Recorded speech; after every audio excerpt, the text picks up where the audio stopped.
ఈ హార్వెస్ట్ నిలువు మెషిన్ వేయించడం వల్ల ఇప్పుడు దీనిలో ఒక గింజ కూడా లేకుండా శుభ్రంగా అయితే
తెల్లజొన్న పొలంలో మనకి కోత కోయించి ఎత్తించి మెషిన్ వేయడం మనకి ఎక్కువ ఖర్చుతో కూడినటువంటి పని కాబట్టి ఇట్లా కొంతమంది రైతులు డైరెక్ట్ హార్వెస్టింగ్ అయితే వేయిస్తున్నారు.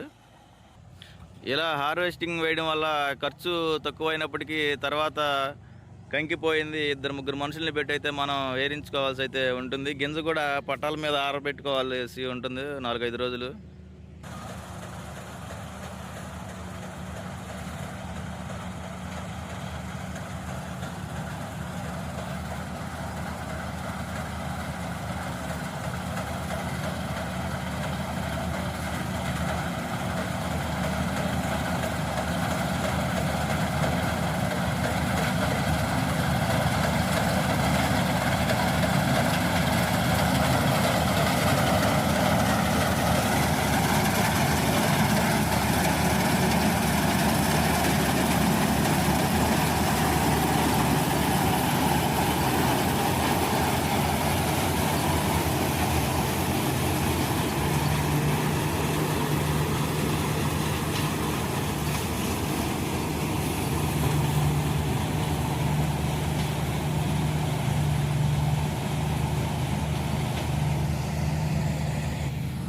ఇట్లా మెషిన్ వేసేటప్పుడు గింజ అయితే పోదు, కానీ వరిలో లాగా ఇలా కంకి అయితే వదిలేస్తూ ఉంటుంది.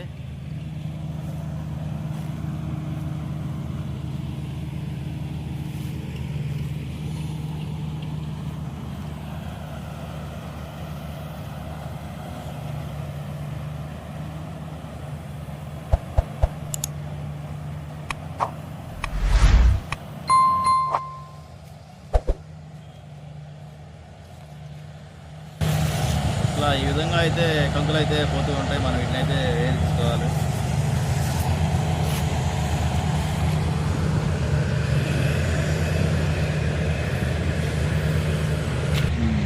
ఇట్లా మనం తెల్లజొన్నలో హార్వెస్టింగ్ వేసేటప్పుడు కొంత కంక అయితే ముందు కట్ అయ్యి బారులోకి వెళ్లకుండా కింద అయితే పక్కన సైడ్ని అయితే ఇలా పడిపోతుంది.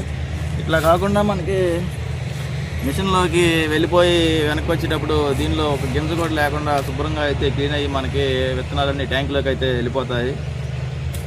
ఈ హార్వెస్ట్ నిలువు మెషిన్ వేయించడం వల్ల కోసేటప్పుడు ముందు కంకిపోవడం తప్పితే విత్తనాలు అయితే పోవు.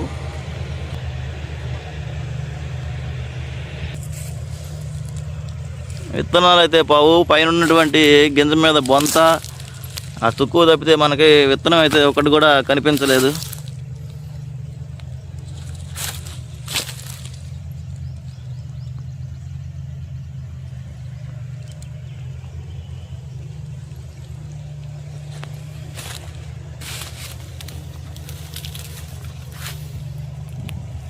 ఇట్లా గట్లమ్మటే కట్లమ్మటే అంచులన ఉన్నటువంటి మొక్కలు అయితే మెషిన్ అయితే వేయడానికి అయితే అవదు. ఇవి తర్వాత మనం కింద అవి వేరించుకుంటాం కాబట్టి వాటితో పాటు ఇవి కూడా కోసి మళ్ళీ మెషిన్లో అయితే వేసుకోవాలి.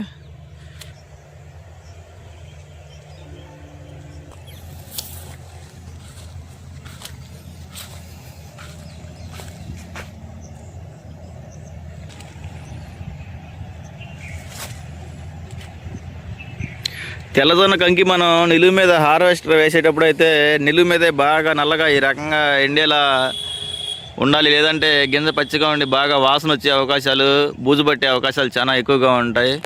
గింజ ఇంత నల్లగా ఎండకుండా కొంచెం ఇట్లా పచ్చిగా ఉన్నప్పుడు ఈ రకంగా నిలువు మీద ఉన్నప్పుడే గ్రామోజన్ అయితే ఎకరానికి ఒక 5 ట్యాంకులు కొట్టుకుంటే గింజ త్వరగా ఎండిపోతుంది, పంట మనకి త్వరగా మిషన్ వేసుకోవడానికి అయితే వీలవుతుంది.